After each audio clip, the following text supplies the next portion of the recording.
Hi and welcome back to MDriven Starter Course. This is chapter 3, starting from step number 76. You can always find the complete step guide on the wiki.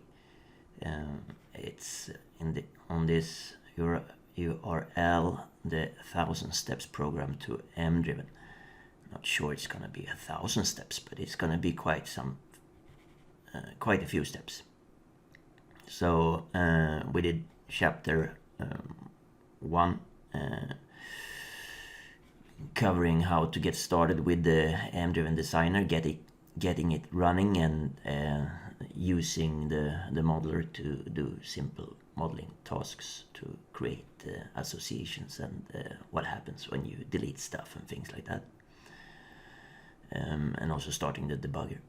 And then we went on to chapter 2, where we did a bit more on using autoforms to get the information not only available in the debugger but in a running prototype application, so that we could have actions and jump between screens, etc. So let's head into chapter 3. Starting with step 76. We will take our model, that is the complete specification of what we want so far, and turn it into a web application. So in order to do this, we should press play, choose local turnkey prototype. Press play, local turnkey prototype.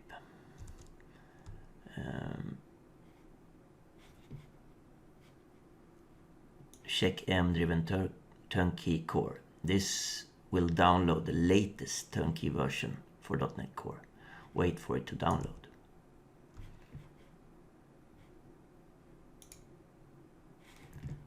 Okay, I already had a version, but that's okay. I'm gonna grab this one because this one is newer.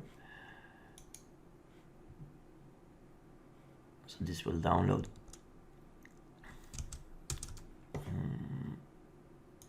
So we only need to check for a new version if we suspect that there is a new version that we want something of, and then we can grab it. But doing several restarts a day, you probably don't want to check for a turnkey for a download, for a fresh download, because there probably will not be one.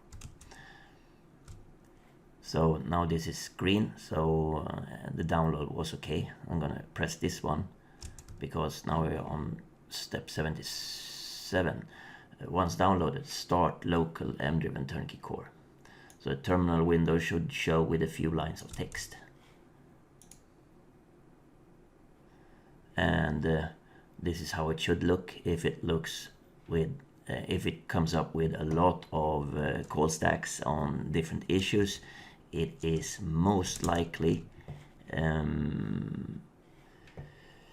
so if the terminal seems off or broken, this is due to some file lock from the installation. In that case, restart the MDriven designer and repeat this step 77. I haven't really found a way or a better workaround for this, because it's something when we expand the files that won't release the file lock straight away. So just restart it if that happens. It doesn't happen every time.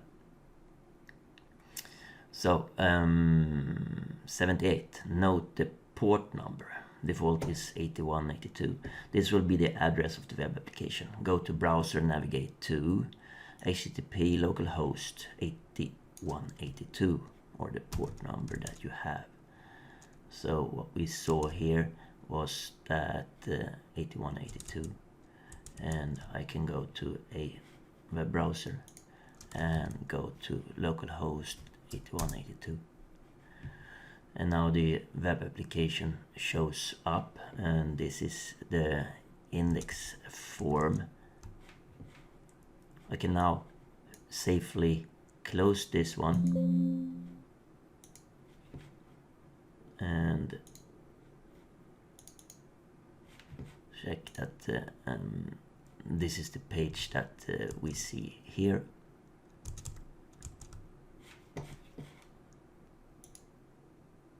And moving on, step 79, navigate the web app menus and familiar yourself with it. Discover that this is the exact same functionality as in the web prototype we saw in chapter 2. So we see this top menu, auto forms. Then we see that we can search for like person and search and show person and cars I used to own. And let's see if I go here and open up one of the show cars. I can see that this has the picker box, the combo box, instead of this one set.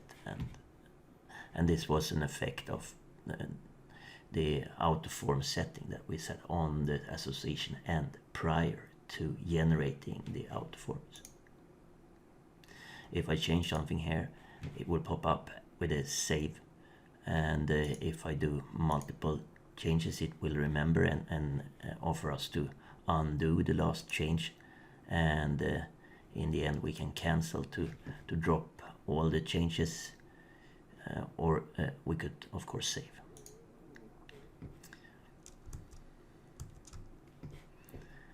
So step 80, change the text label on view model named index to I'm in control, I own this. Save and go back to the web app. So we can always navigate to the main index page by clicking this label up here. And so this just shows this text, this is index page. So how do we find that? Well, in the tree we see the view models, and these were generated for us as autoforms, as we did the right click and generate autoforms or update, refresh autoforms. We also got this one, index, because index is one of the pages that's actually required to run the web application. If I double click that one, I get into the Viewmodel Editor, and we haven't watched this a lot before, but now we start. So this has just a static column that says this is index page, and that is what it says over here. So we should change that to I'm in control, I own this. So I can go here, and as you see, the hyphens around this one is because this is really an OCL expression. So we could really do anything that we want calculation wise here, but we just want to put out the value of this string constant. When I've done that, I can save with Control S, saving the model, and heading over here and refreshing this one, and then I can see that I'm in control and I own this.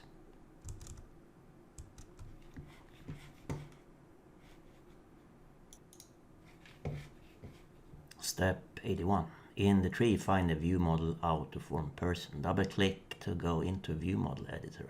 Change the root object class to car. In the tree, find autoform person.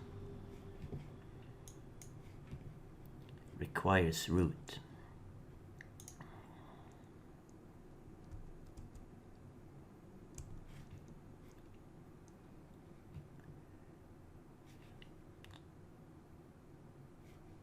Yeah, let's see. Change the root object class to car, it said. So this is the class of the root object person. I'm gonna change this to car then. Okay, errors. Note the errors in the bottom. This is due to the static type checking performed by MDriven. Always wants the model to be rule compliant. Change it back to person. The error goes away. Good. All view models must state what class they will have as a root class. So if we were to leave this blank, it says that we must have a class here. 82. Uncheck the requires root checkbox. Now we have said that this view model does not expect an object. It's okay with just knowing the class person, but no actual person is expected. So unchecking requires root. Nothing really happens. This object box or this box is also present here, so it's the same thing, requires root object. Couldn't see any change. Save the model and discover the red error dot. Okay, saving the model, and in here it has popped up errors, and that happens when I saved, and there's 3 different errors. Show person. The view model does not require a root object, but there is an expression in view model root object expression, show person. So what's this is all about? All errors are on autoform generated actions that currently feeds in a person object to this view, and we just said that we didn't expect that, so hence that error or errors. So fix the error by checking the requires root object. So I'm going to check this again, save. Now the error goes away. 83. Check the show grid lines box in the middle bottom of the screen. By drag and dropping, switch places on name widget and button, save. Go to web app, navigate to the same screen in runtime, see that it has changed.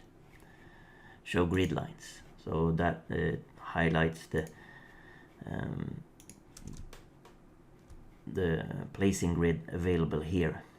And the instruction was to change place on these two, so I can drag this one up here and this one down here and something like that. I'm gonna save. I'm gonna go here and navigate to a person and show person object. Now I'm on autoform person, so now I can see that the button is on top and the name is below.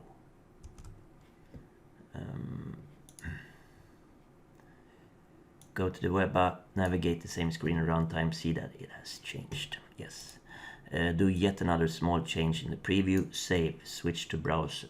Note that it updates automatically without the need for refresh. So let's see that. If I move this one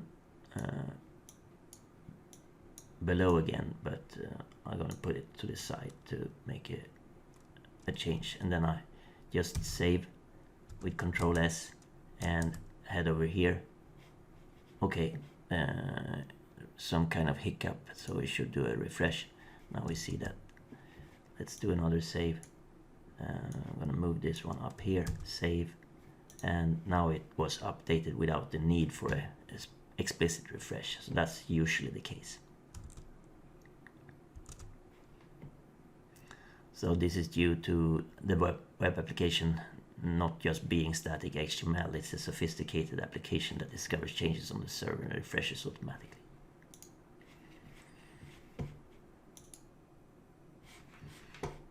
'85. Go back to diagram, refresh autoforms. Note that your changes to view model autoform person disappears. This is the nature of autoforms. They are regenerated on command. So this is the changes that we made to it. Let's zoom out a bit like that, and if I go back to diagram and do, let's see, if I click up here you will see it as well. Autoforms, create and refresh autoforms. Now when I switch back and reselect this one, I see that this has turned back to the original before I changed. Let's try that one more time, moving that thing down here and refresh autoforms. And since everything has been thrown away and generated anew, all the changes that I've done are gone.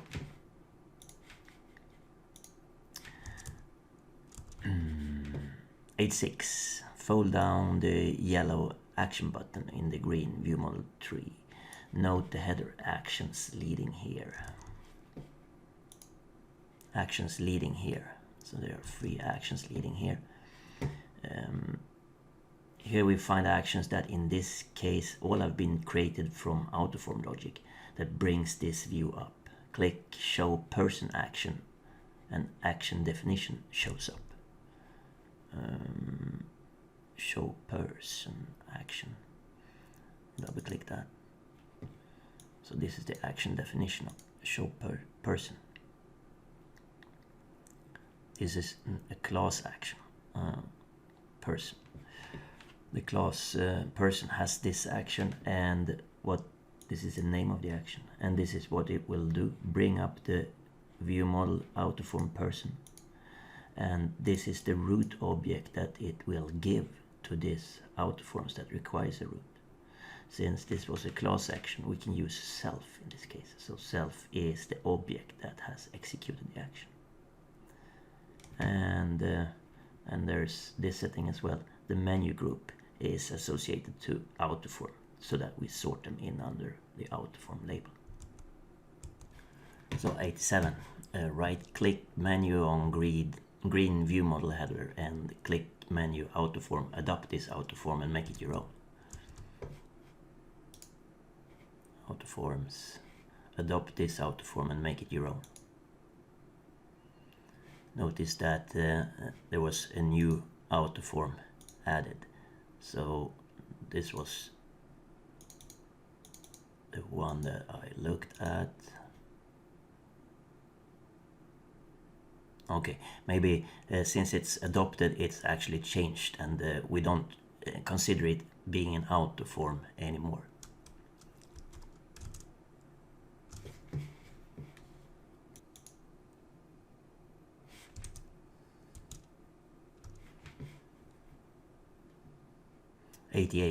Do a change to the UI widgets again, save and check web. Change this one to over here, save, and heading over to the web. And now the autoform person isn't actually there, but if I go to the seeker for persons and open up this show person, I see that I'm on form person instead, and I see that this one is moved as I did in the UI, or is in the Viewmodel Editor. Fine. 89. Check actions leading here. Note that autoform prefix is dropped. Seal person, show person. So this is now named show person, and there's no menu group autoform here.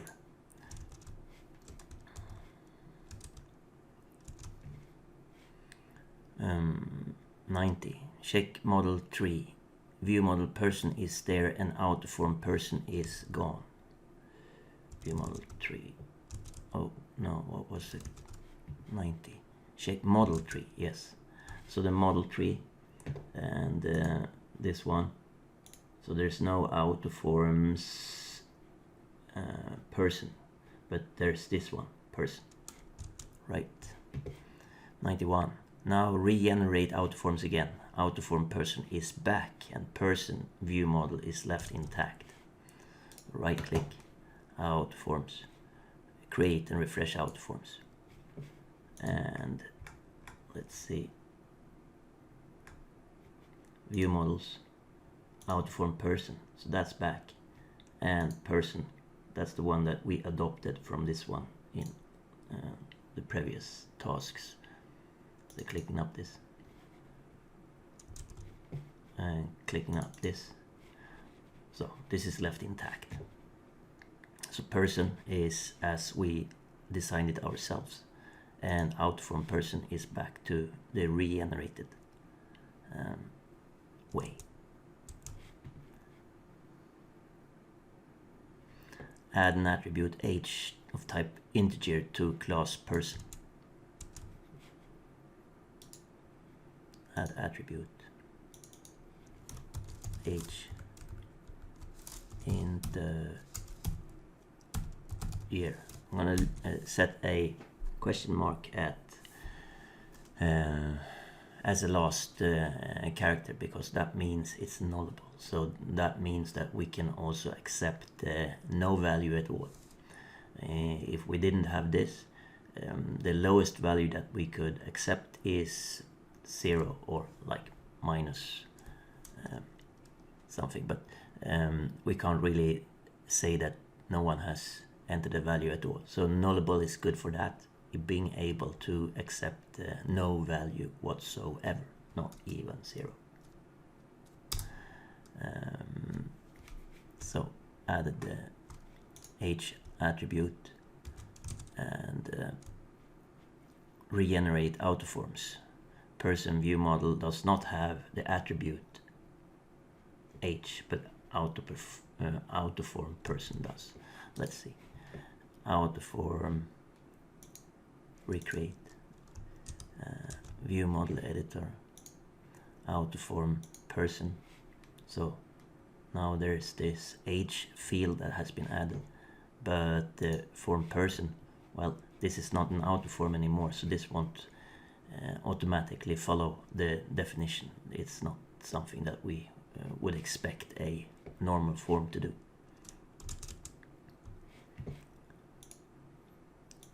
So this was step 93, regenerate autoforms, and person view model does not have the new attribute. Yes.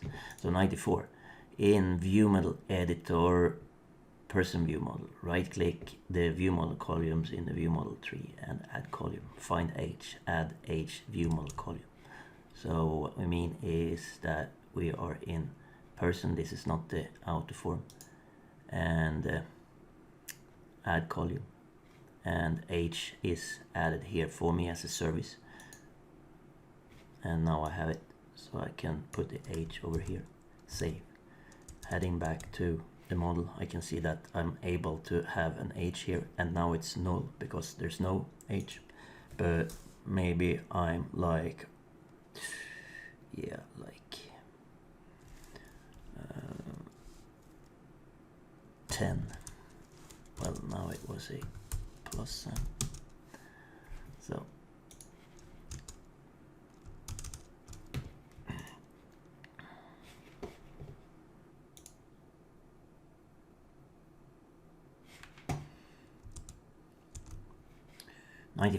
in the view model editor person view model, select a view model column, do add column generic column, or press Alt C to execute the menu.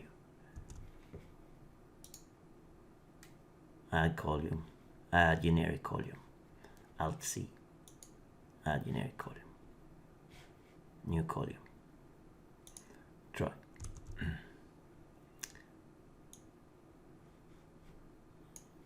96, note new view model column. 97, add another view model column, note unique name. So I'm gonna do Alt and C. So this is given a unique name.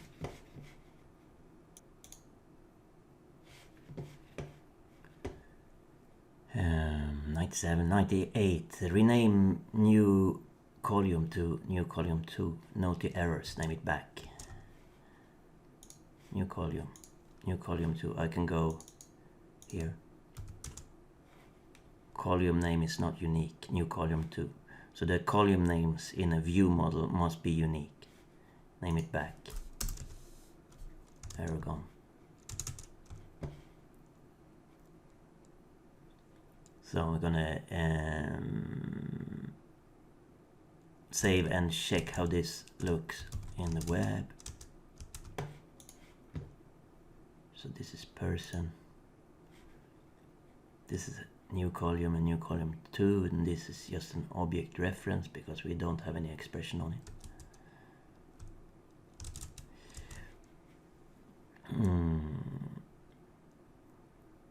Change name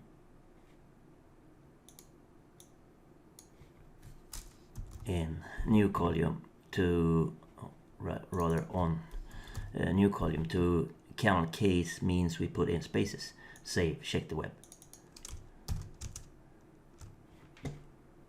So new column.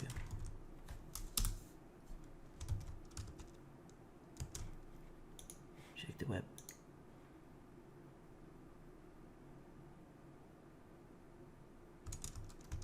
Save. Camel case means we put in spaces.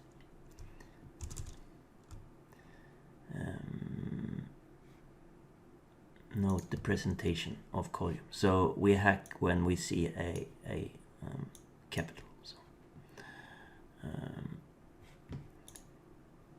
step 101. On camel case means we put in spaces. View model column. Find presentation property. Note name. Change it to name extra. Save, verify, result in web. So this one. There's a property here, presentation, name. I'm going to do it like this, extra. Stepping away from the field, saving with Control S, heading back to web, and so now the extra is appended straight on here. So it's the default name from the column and then extra. Change presentation to I am in control. I'm going to remove even the brackets name and bracket extra and everything like that, and just put I'm in control. Save. So now the header is I'm in control. So there's a separation between the naming of the view model and the presentation of the view model. They are often derived as just the bracket name, and I will take the name and camel case it. So this one is named new column 2, like that.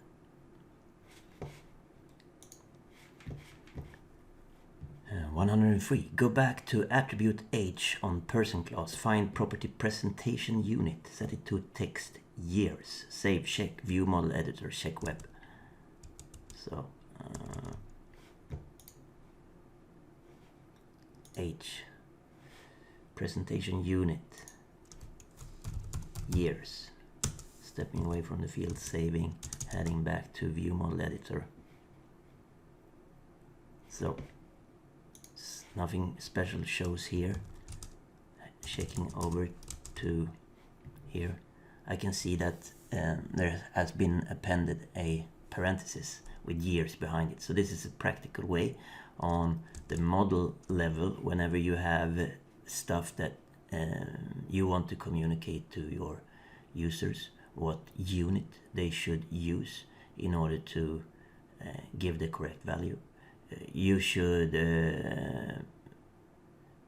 possibly use this presentation unit property and state what it is that you want, like percent or millimeters or inches or what have you.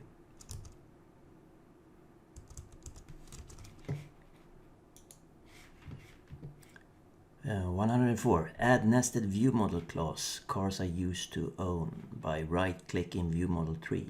No result. So right-clicking. Add nested view model clause. Multilinks. Cars I used to own. So what happened was that I got a view model column called cars I used to own, following the expression self cars I used to own. This expression in turn is, if we were to check the model, we see person and the association down to cars I used to own. It's a multi-association. Multi-association means that we will get multiple objects back, possibly. So we need a grid or a list or something to display them. That's why this logic figured that out for us. Added this nesting that will, now the view model columns here will end up as columns in this grid.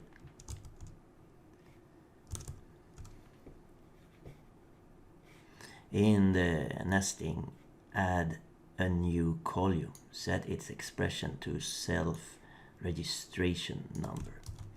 So this is what we mean with the nesting. This is the view model and the view model's nestings, the blue ones here. So I'm going to go here and add column, add a generic column, or I can pick this one, registration number, straight away. Then I got the expression that I was after. That's the expression that I aimed to add. I also got a default column added for me, and what that does is do self as string. And self as string, if you remember, returns the string representation of the element operated on. So the string representation of a car is, if you remember, the default string representation that we did before, self-registration number of type. So that's a bit of an overkill to have both the presentation and the registration number, but let's do that. I can resize this one. I'm going to do it like this, saving and heading over to web. Now I see a grid here with the cars I used to own. If I want to, yeah.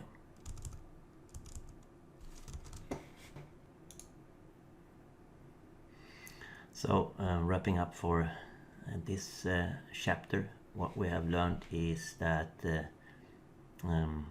information in the information model can be transformed and presented in different view models, and there's a really easy way to get things going with the auto forms.